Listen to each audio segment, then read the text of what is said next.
Welcome to path originator. Path originator में आप सभी का स्वागत है। तो इस वीडियो में है मॉडर्न हिस्ट्री का चैप्टर वाइज जो है हमने एनसीईआरटी बुक के बेस पर एनसीईआरटी का सार कहिए या निचोड़ कहिए उस पर पढ़ाना शुरू कर दिया है।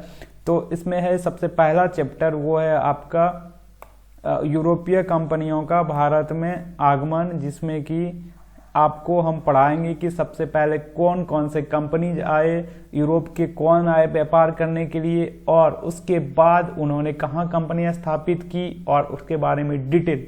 तो चलिए, उससे पहले आपसे रिक्वेस्ट है हमारे चैनल को सब्सक्राइब जरूर कीजिए और वीडियो कैसा लगा कमेंट करके बताइए। अगर आप लोगों का अच्छा सहयोग रहा, रिस्पॉन्स रहा, तो हम मॉडर्न हिस्ट्री के एनसीईआरटी के कंक्लूजन और निचोड़ के इस पॉइंट को जो कि एग्जाम में पूछे जाते हैं हम आपको कंटिन्यू पढ़ाएंगे। ये मेरा हैंड रिटन नोट्स है और उसी से हम पढ़ा के आपको समझा के पढ़ाएंगे।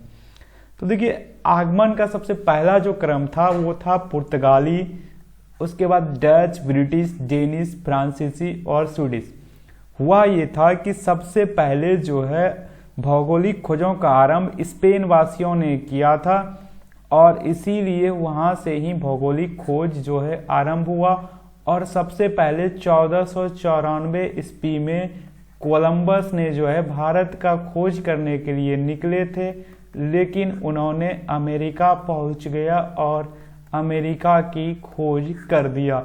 उसके बाद 1498 ईस्वी में जो है पुर्तगाली वायसराय जो है वास्को डी गामा निकले थे और इन्होंने केप ऑफ गुड होप के रास्ते से भारत पहुंचा। देखिए, तो यही यहाँ से पुर्तगाली वायसराय निकले थे और इसी रास्ते से हो करके यहाँ पे भारत में जो है अपना यहाँ पे जो है कालीकट के कप्पक डापू बंदरगाह पर अपना बेड़ा उतारा और वहीं पे जो है गए केप ऑफ गुड होप के रास्ते।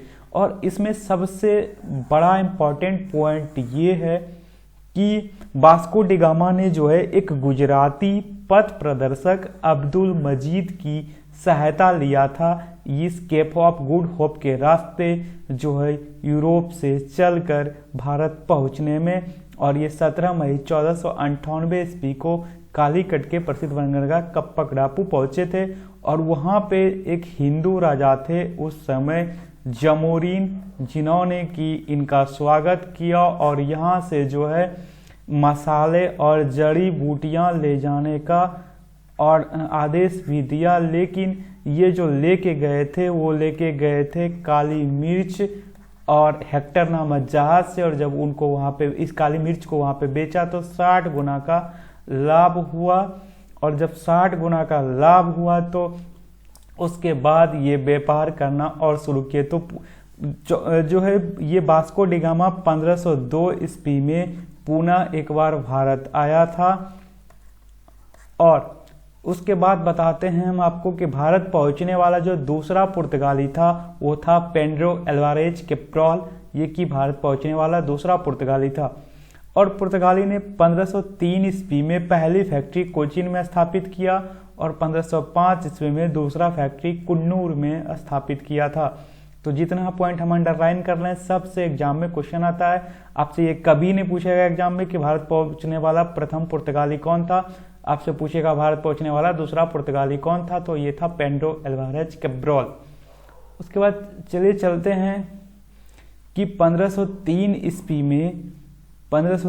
ईस्वी में जब स्थापित हो गया फैक्ट्री का, उसके बाद दूसरा पुर्तगाली वायसराय, दूसरा जो पुर्तगाली वायसराय जो बने वो आए थे भारत, जो कि थे फ्रांसिस्को द अल्मीडा, जो कि 1505 ईस्वी से 1509 ईस्वी तक पुर्तगाली के वायसराय बनकर रहे भारत में और ये प्रथम पुर्तगाली वायसराय थे। और उसके बाद आपको ये बता दें हम कि अल्मीडा का जो मुख्य उद्देश्य था यानी प्रथम पुर्तगाली वायसराय का था शांतिपूर्वक व्यापार करना था और उनका शासन करने की नीति शुरू में नहीं थी।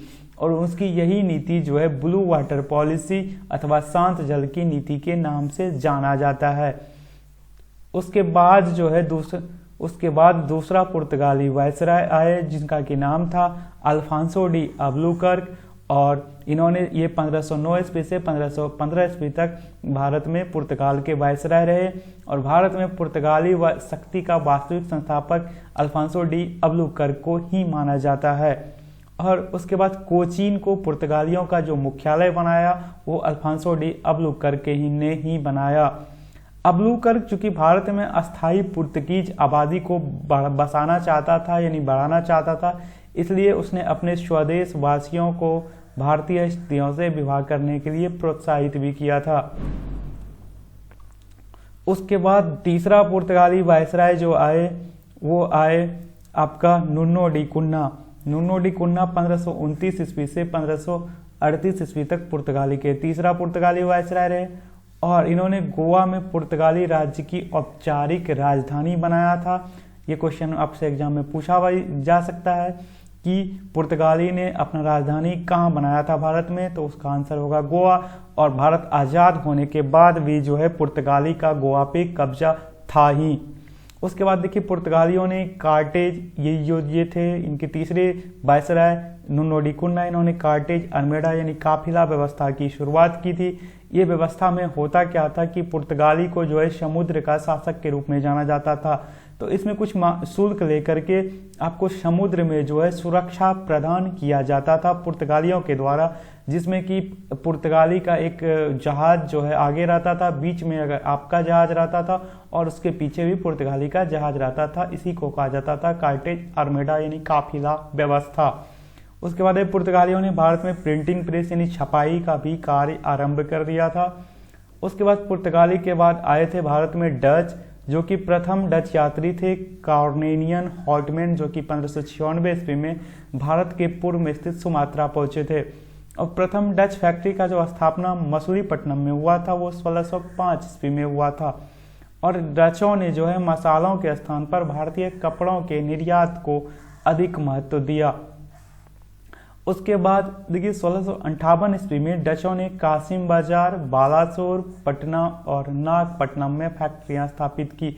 उसके बाद डच ज़्यादा दिन तक यहाँ पे शासन नहीं कर पाए, चूंकि इसके बाद अंग्रेज तुरंत आ गए थे और बेदरा में एक युद्ध हुआ था, जो कि बेदरा पश्चिम बंगाल में है 1759 ईस्वी में, और इसी युद्ध में डच पराजित हुए थे। ये युद्ध जो हुआ था वो हुआ था डच और अंग्रेज के बीच से। उसके बाद डच की शक्ति यहाँ से समाप्त हो गई और डच जो है वापस चले गए।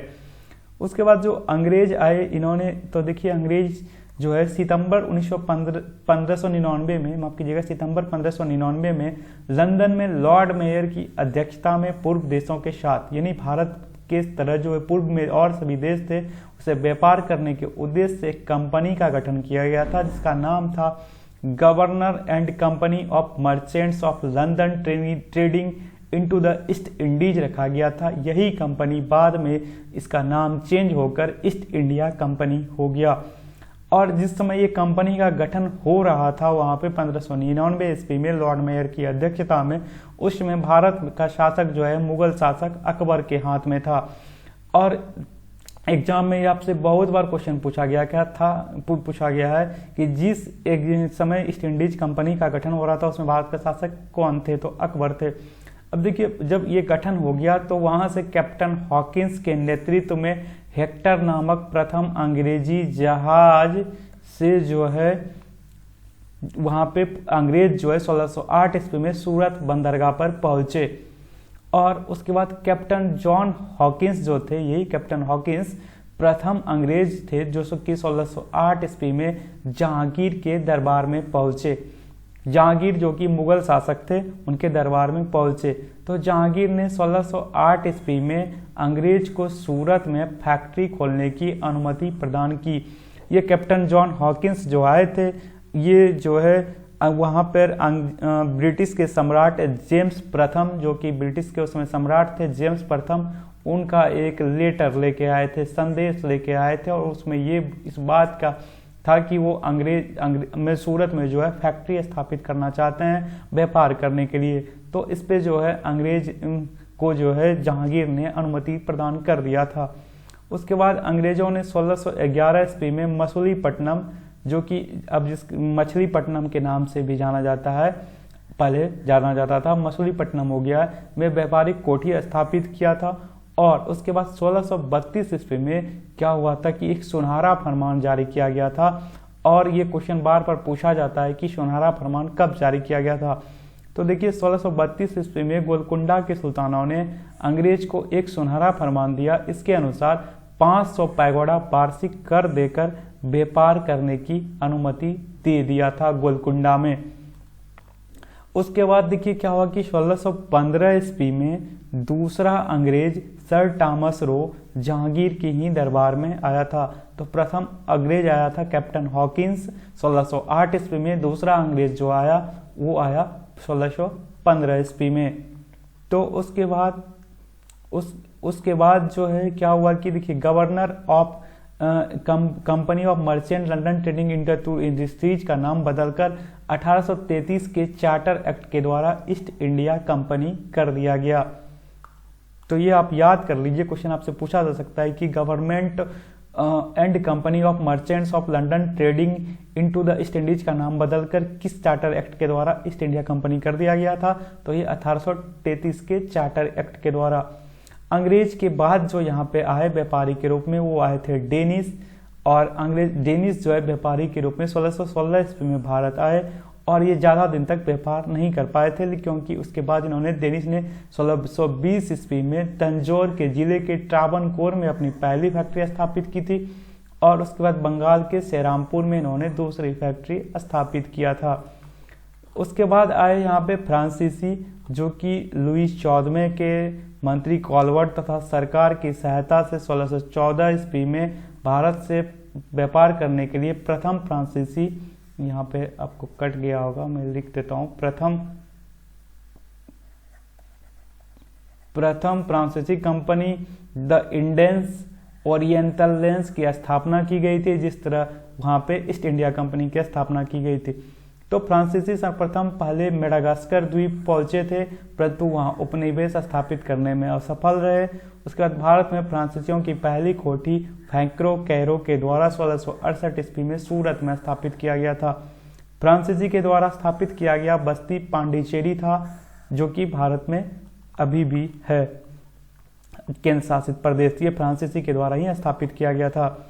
चलिए अब एक बार आपको रिवाइज करा देते हैं। एनसीईआरटी के बुक कहीं लिया है, फोटो नहीं हो पाया। देखिए पुर्तगाली ईस्ट इंडिया कंपनी का नाम था एस्टांडो द इंडिया, ये नाम था एस्टांडो द इंडिया, ये पुर्तगाली कंपनी का नाम था। ये 1498 ईस्वी में भारत आए थे।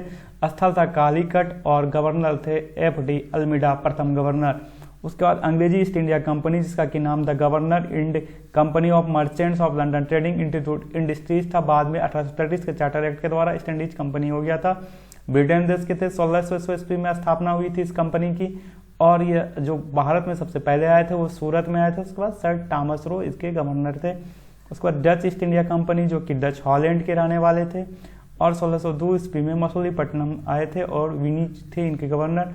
उसके बाद जेनिस ईस्ट इंडिया कंपनी, जो कि डेनमार्क से आए थे, 1616 ईस्वी में स्थापना हुई थी इस कंपनी की। तो इस कंपनी का स्थापना के बारे में हम बता रहे हैं आपको जो है। उसके बाद फ्रांसीसी east India company the Indian orientals इनका नाम था, ये फ्रांस के में स्थापित हुई था। 1664 ईस्वी में यह स्थापना हुआ था इस कंपनी का, और सूरत में हुआ था, आए थे यहाँ पे फ्रांसीसी।